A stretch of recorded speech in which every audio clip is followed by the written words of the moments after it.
This is Alan Karpick. I don't know what season this is. I think it's season 13 or 14 of Golden Black Live. Brian would say it's been maybe 30 years. I don't know. But we are joined by Mike Bobinski, who has traditionally led off our season, it seems, in his tenure in West Lafayette. I want to thank our sponsors, Triple X, on the hill, but on the level of Purdue tradition since 1929. State Farm agent Trent Johnson. Trent will be on the sidelines on the chain gang come Saturday evening. And, of course, Hilton Garden Inn when tomorrow's a big day, State HDI tonight. Brian, I'm going to let you fire the first salvo. It's going to be a hard-hitting question, I know, but Mike is ready for you. Fire away. Yeah. Hey, Mike, what do you need to see this year, you feel like, from an expectations perspective, to convince you, things are kind of moving back in a positive direction on the field after the last two seasons where circumstance obviously has to be taken into account? Yeah. We've had 2 years of, sort of results that don't leave anybody feeling completely satisfied in any way, shape, or form. And that you can count me and Jeff Brom and lots of others in that same boat. As we take the field here Saturday, for me, it's about restoring that aggressive demeanor, that attacking mentality that we saw from Jeff's teams the first 2 years that he was here. I have seen every bit of that during the off season and then during fall camp here. I mean, there's definitely a renewed energy, a vibe that looks very familiar to me, and I think one served us well in the past. I think our players feel it. Lots of it had to do with I think Jeff sort of returning to his natural roots and his natural way of doing things, and just reminding himself of who he is and how he's been successful in prior years as a head coach. But lots of it has to do also with some of the staff changes and some of the adjustments that have been made in and around the program. I don't think there's any question that the defensive hires that Jeff made were really outstanding in every case. Brought four really experienced, high quality coaches, high quality people that have connected with our players. You can see it, you can feel it, the way they coach them hard, but they coach them, based on a relationship, on the fact that they're in there deep with our guys on a day in, day out basis. And that to me counts for an awful lot, particularly in a sport like football, where it gets hard and tough. And it's, you got to love the game to play this game effectively. And I think those coaches bring that every single day. And our players have really felt that. So I look forward to just seeing, that type of a mindset, that type of approach. I really believe that if we do that week in and week out, we're going to be pretty happy with the results when the year's all said and done. Your role as AD, and you've had that background and then some in your career of coaching coaches, so to speak, or at least mentoring coaches or being there. Talk about your role with Jeff, and just in terms of what, just the things that you wanted to do to help direct him as he moves into this 2021 season and tries to get the boat righted, so to speak, in a direction and moving in a direction that everybody wants. Sure. And I think it's been previously, I think we've probably previously spoken about this, that at the conclusion of last year, we had a couple of long conversations about, sort of just being honest with each other about where things are and how we assessed and evaluated what was going on within our program and what we needed to do in order to take it to a higher level of success and get the program where we all believe it can and should be. And lots of that for me, it's not, it's never an athletic director's job, in my opinion, to tell the head coach, you need to do this or you need to do that. It's to provide some context and some support and try to eliminate obstacles and barriers to success. But in this case, for me, part of it was reminding Jeff of, hey, here's why we hired you. Here's what I saw in you. Here's what we saw in you when we brought you on board back in late 2016. And I want that guy. I want more of that guy back on the sidelines and on the practice field every day and in the meeting rooms every day. That guy that was unafraid of taking chances and being aggressive in every way. And I think that served us extremely well right out of the box when Jeff arrived here, and I think it'll serve us extremely well again as we return to that. And I strongly believe we will, as evidenced by what I've witnessed here these last several months. So it was really about that. Reaffirming in his eyes that, hey, I have 100% confidence in you, your approach, who you are as a football coach and your ability to get this program where we want it to go. So that, and then just staying close to him, making sure that he knows that we're there. I'm there in his corner, and if we can help provide support, remove obstacles or barriers. That's really what we try to do here in our department, and that's my job as the athletic director. Mike, what differences are people going to see on a Purdue football game day post-pandemic? Or I guess I shouldn't say post-pandemic because it's not over, but after 2020, I should say. Sure. Well, you'll see, the big one, and the one that's created, certainly a generational angst out there is the digital ticketing, where there won't be people tearing tickets at the entry gates, as has been the case for so many years in so many venues around the country. That was an initiative that really was COVID generated, but really, sort of follows the trends around the country. It's what almost every major event venue has gone to around the country. It's our turn to do that, to eliminate sort of that face-to-face. There'll be remote pedestals that people will use to enter the stadium. So that will be a change, making sure that people get their tickets digitally downloaded in advance. I think, sort of once you get through the initial trauma of that, and you recognize that, hey, it's really actually pretty easy, and transferring tickets around is actually even easier than trusting the mail or connecting with somebody pre-game. It's really easy just to send them a text or an email and say, there they are, there's your tickets. And I think once people experience it and we work through the inevitable kinks, that will be a technological and operational step in the right direction. So again, I know lots of folks are anxious about it, particularly of my generation and up. Folks up to a certain age group are like, hey, we got it, no worries. But just one of those things. So that is something. Obviously, all concessions will be cashless. In the pavilion, there'll be people, there'll be masks everywhere, because that's still where we are at Purdue with indoor spaces where we were requiring people to wear masks. So that will be going on in and around the pavilion. But lots of the rest of the stadium, I think, once you get underway, will look and feel like Purdue football. I'm excited. I think everybody's excited for that. We anticipate an excellent crowd. I think the energy will be spectacular. There's, everywhere I've been for the last couple of weeks, all I've heard from people is cannot wait for Saturday. People just can't wait to get in that stadium and experience, a live event in person again. And so really excited about that. Yeah. And that score, well, go ahead, Brian. I consider myself relatively modern, but I think there's a Bermuda Triangle built into iPhones now where everything I download goes to that place. If you can figure out where that is, let me know, will you? The conversations that would have taken place between you and President Daniels and whatnot about a mask mandate or a proof of a negative test or a proof of a vaccination, how was that decision made and all that stuff in terms of the fans coming to the games this year? So we've been, we here in athletics don't make any decisions, independently in a vacuum. We've done it in consultation with the Protect Purdue folks throughout this entire time. Tried to be responsible and be reflective and aware of what's happening in other places around the country, watching other events. And so we've used all of that sort of as context to try to get to a reasonable place. The overwhelming science and experience has been that outdoor events are much lower risk in terms of risk of transmission and all that than indoor events. At this point in time, the Purdue specific experience to date has been really good.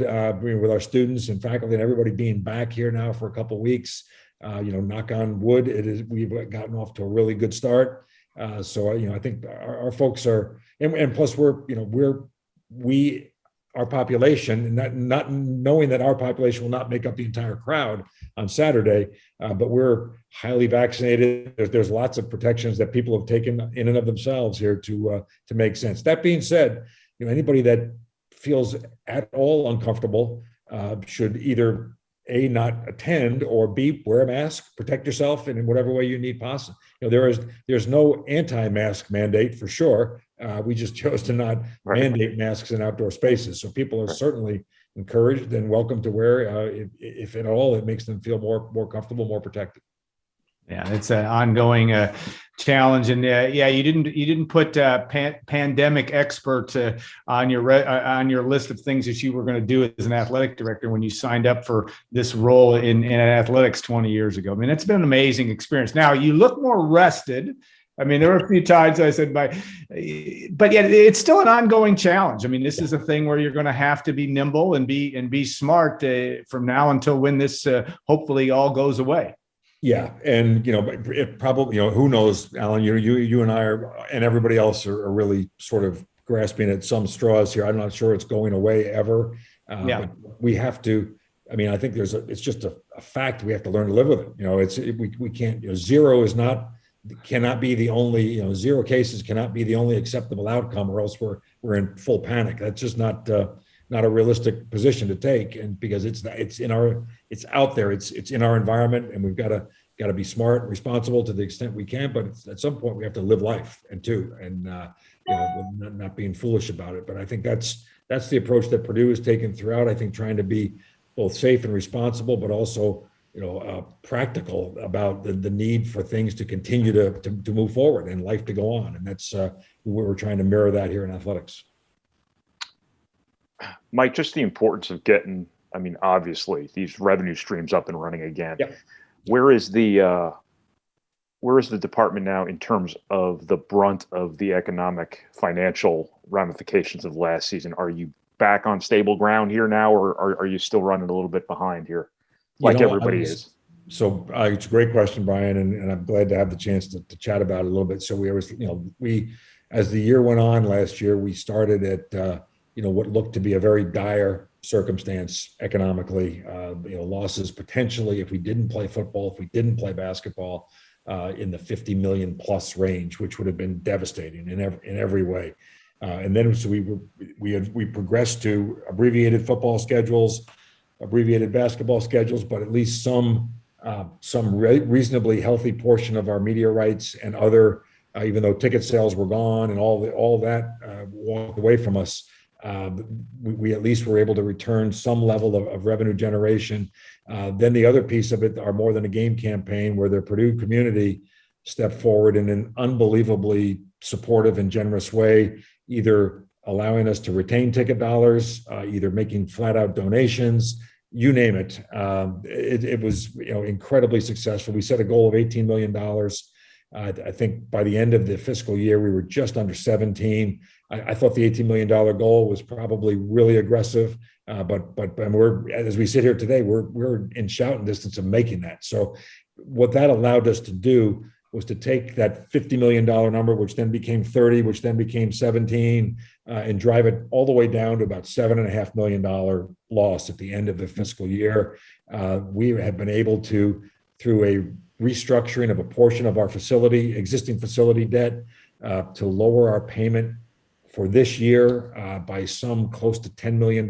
So really covers that loss going into this new year. So we start out in a level position going forward. So we are not dragging any anchor in terms of the financial outcome of last year, which is honestly not a situation that lots of our peers and colleagues can say. We experienced at the end of the day, I believe, the lowest, the least amount of financial disruption in the entire Big Ten, in some cases by a factor of 7. I mean, there were $50+ million losses on some campuses.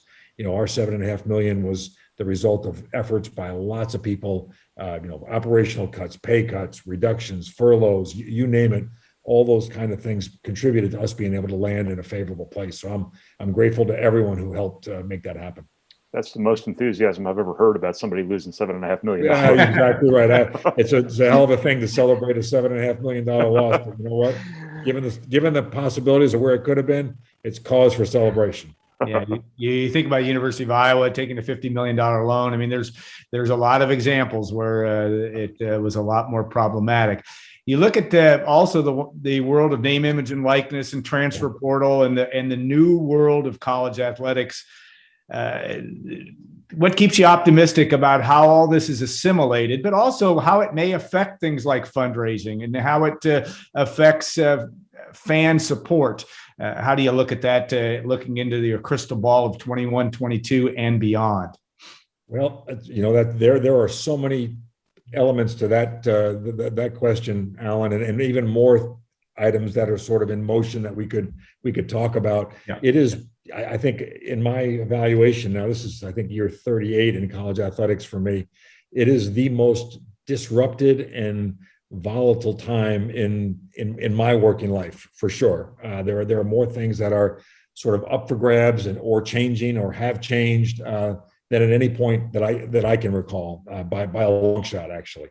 So just to reference a couple of things, and I won't go into all of them because again we'd be here all day. The transfer portal clearly was a big change and has caused disruption in lots of ways. I would tell you this from a pure Purdue perspective.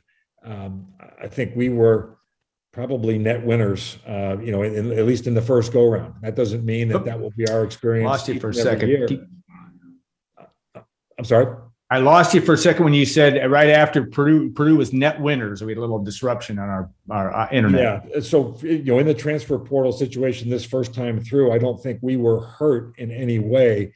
In fact, I think from a football perspective, we added a number of transfers that we believe will be real contributors this year. If not starters, they'll be players that will make a difference for us this year.